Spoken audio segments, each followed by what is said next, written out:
We are jumping straight into Datavault AI today. And if you've glanced at the charts recently, everyone is watching the wild price action. I mean, it's just been wild. It's been on a tear. The stock spiked over 150% in 1 week. And, that kind of volatility, it usually signals something big is happening under the hood. Right. But so often, the market just gets completely distracted by the noise. They miss the actual long-term blueprint. Exactly. You're tuned into the Easy Money Show, where we simplify the market's biggest moves. Yeah. And I'm glad you're with us. Because you're right, those headline movements, you see a 20%, maybe a 26% surge on some news. Yeah, very attention-grabbing. Totally. Yeah. But the real story here is the company's unbelievably aggressive pivot. They're trying to build the physical backbone for the next generation of data infrastructure. And that pivot is their ambition to build what they call a sovereign quantum resilient edge cloud across the entire U.S. It's a huge claim. It's a massive infrastructure claim, especially coming from a nano-cap company. So I think the core question for us is whether that ambitious, really capital-intensive rollout can actually transform this money-losing business into an infrastructure giant. Well, let's set the stage for you. Datavault AI, at its heart, is a nano-cap AI and Web3 infrastructure and software company. They're still in very early commercialization. So they're not just selling apps? No, not at all. Their core business is licensing high-performance computing software. And these proprietary platforms that are designed to manage just, incredibly complex data at scale. So they started as more of a software house focusing on analytics, but now they're moving into the physical world, to actual infrastructure. That's a gigantic leap of faith. And capital. Precisely. Okay. And their key services now, they're all focused on AI-driven data monetization, creating these really complex digital twins of physical assets. And this is the critical part, using blockchain for secure data tokenization. So they're trying to own the entire pipeline, the entire secure data pipeline, from the moment data is created right at the edge to when it's securely transacted. Okay, let's unpack that. Let's get right into the bull case, because the market is clearly starting to price in some of this future potential. If you look at their goals, they're not just thinking big. They are thinking massive in terms of the addressable market. And you have to start with the core technology. That's the foundation for their whole moat. It's all centered around this sophisticated sovereign edge cloud concept. Right. Datavault AI is building a national security-grade, zero-trust, quantum-resilient architecture. It's called SAMTM. And they're doing it in partnership with available infrastructure. Okay, hold on. Let's break down that mouthful of jargon for everyone listening. What does zero trust actually mean? And why should a big company care about quantum resilient security? That's a great point. So zero trust is a security model where absolutely nothing is trusted by default. Nothing at all. No user, no device, no packet of data. Doesn't matter where it is. It means you have to verify every single access request like it's a threat. It's the highest level of paranoia, which, really speaks to financial clients, defense, government. Okay, and the quantum resilient part, is that basically preparing for a future where quantum computers can break all our current encryption? That's exactly it. It's future-proofing. They're building a system designed to resist attacks from future quantum computers, which could, in theory, just shred classical encryption instantly. So they're selling two things. Right. Instant top-tier security for today with zero trust, and then guaranteed security for tomorrow with quantum resilience. You got it. Okay, so if that's the security standard, then the market for it must be huge. I think what matters here is the scope of this rollout they're proposing. The scope is staggering. The planned network covers 100 major U.S. cities. 100? 100.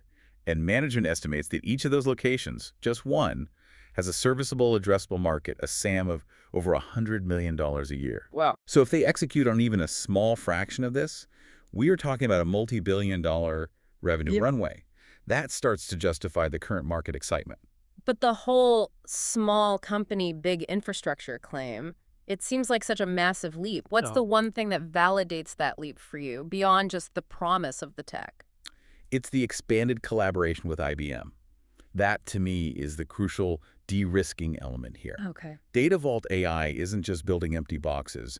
They're deploying enterprise-grade AI, specifically IBM Watson X, directly onto their edge network. So it's not just a partnership, it's like a stamp of approval. It's a huge stamp of approval. It gives them access to IBM's massive enterprise customer base. Companies that are already comfortable with new tech as long as it comes with that IBM seal. Right. It instantly solves a huge sales problem. That bridges the credibility gap. It does, between a nano-cap provider and, blue-chip corporate client. But validation isn't the whole moat. We also have to look at the patented tech that differentiates them from, say, an Amazon or a Microsoft. So what is their IP moat exactly? Can't the big guys just replicate a secure edge network? Well, the key differentiator is their patented information data exchange platform, the IDE platform. This allows for real-time data scoring and what they call tokenization at birth. Okay, tokenization at birth. Let's find an analogy for that. How should you think about that concept? Okay, think of it like this. Normally, data gets created, it travels to some distant central cloud, and then it might get authenticated or tokenized. Datavault AI is giving the data a digital birth certificate and a passport the instant it's created, right there at the edge. Using blockchain. Using immutable blockchain metadata. So the data is authenticated, it's scored for value, and it's converted into a secure, tradable digital asset immediately. It just eliminates all the uncertainty about where the data came from and if it's been tampered with. So the data becomes a verifiable asset the second it's born. That would create extremely high switching costs for any customer who adopts it. And they know it.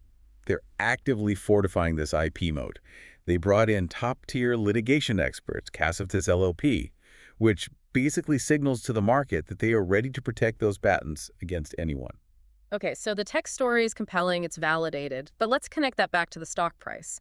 What concrete wins have we seen that are actually driving this volatility we're all watching? We've seen really clear market reactions. The stock jumped 26% on the news of the AP Global contract. Right, and that included a $250,000 upfront payment. Which is crucial. It wasn't just a promise. It was cash tied directly to deploying the Sanctum infrastructure. And we also saw some pretty dramatic movement tied to their capital events, too. We did. The stock rocketed another 20% pre-market just from the announcement of warrant dividends. The market is taking these small contract wins, these capital maneuvers, as real proof that the 100-city rollout is actually happening. Which validates the analyst estimate. Speaking of which, analysts who are tracking the company, they see significant potential upside, right? Pointing to fair value targets between $3 and $4. Yeah, that suggests the market is still seriously catching up to this whole edge narrative. We're talking about a potential 108% to 198% upside from recent prices. And there are visible catalysts coming up soon. Very soon,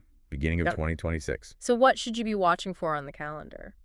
The CES 2026 showcase is a big one. They'll be highlighting their audio and data platforms, especially the tokenization features. And then there's the sports marketing thing. Right, the experiential push around the Dream Bowl 4th event on January 11, 2026, featuring tokenized NFL autographs on ESPN Plus. This stuff drives a lot of positive retail sentiment, and it connects their core Web3 tech to the mainstream. Okay, that's an incredibly strong bull case. It's built on secure tech, massive scale, validation from IBM, but now we have to flip the coin over. The risks. We have to talk about the risks, because aiming for this kind of transformation from a nano-cap base introduces enormous hazards. What's the financial reality today? Well, we have to acknowledge that the current financial health, it's characterized as overall weak. Okay. The company is sustaining significant losses. They have negative operating income, negative EBIT, and very, very high price-to-sales ratios. Let's just clarify what that means in practical terms. Negative operating income. Yeah. What does that tell us about the business right now? It just means that for every dollar they earn, they're spending more than $1 to run the business. They're operating at a loss. A deep loss, yeah. Which is typical for an early-stage, growth-first company spending way ahead of scale. But that's why the execution risk on this 100-city rollout is so critical. They have to get to scale and fast to reverse that reality. And that 100-city rollout, the execution risk there must be immense. It requires flawless technical integration and just a ton of capital. It's highly ambitious. They're spending heavily now because they're anticipating that the earnings inflection, when they actually turn profitable, won't hit until around 2028. So there's a long road ahead. A very long road. And we have to admit, not every idea is a guaranteed win. Some of their more specialized revenue streams, like the Riflesi hologram retail trials, They're facing some skepticism about whether they're commercially viable. They're throwing a lot at the wall to see what sticks. And infrastructure costs money. How is a nanocap actually funding this, and what does that mean for shareholders today? That brings up the big question of capital and dilution. They are clearly using their equity as currency. For instance, they issued 7.5 million shares just to acquire some key IP. Which strengthens their portfolio, But it immediately dilutes existing shareholders. And then we saw that big liquidity event, the insider sale by Silex Holding. They offloaded $12.8 million in shares. a nearly $13 million insider sale in a company this size. That always raises eyebrows. Are we getting any context on why they needed to offload that stake right now? It signals a few things. Ongoing capital needs, for one.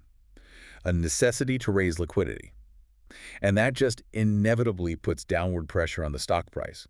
It highlights that this growth is not being funded by profits. It's being funded by new capital, which makes every execution milestone absolutely critical. And lastly, even with the best tech in the world, adoption speed matters. Mm-hmm. If your target customers don't sign on quickly, revenue gets delayed, and that cash burn just continues. Exactly.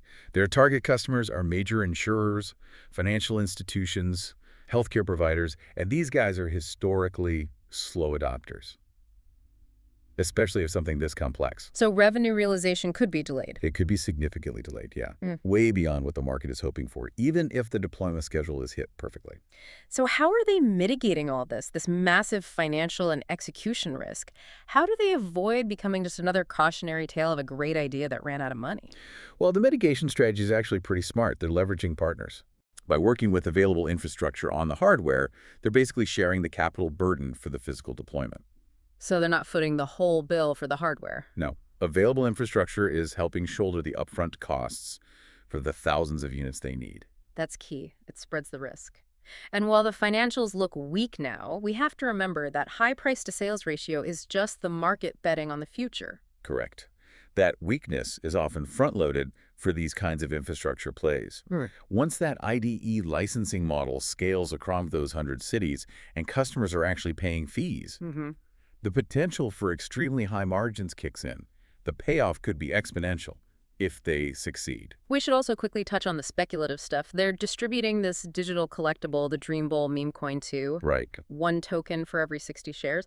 That seems a little unusual for an enterprise infrastructure company. It definitely is. It's interpreted as a digital engagement tool, trying to tie shareholders directly to the marketing and Web3 side of the business, but for core enterprise investors. The ones focused on the data infrastructure. For them, it might introduce unnecessary volatility or just be seen as a distraction from the core value proposition. It's a classic high-risk, high-reward approach to retail engagement.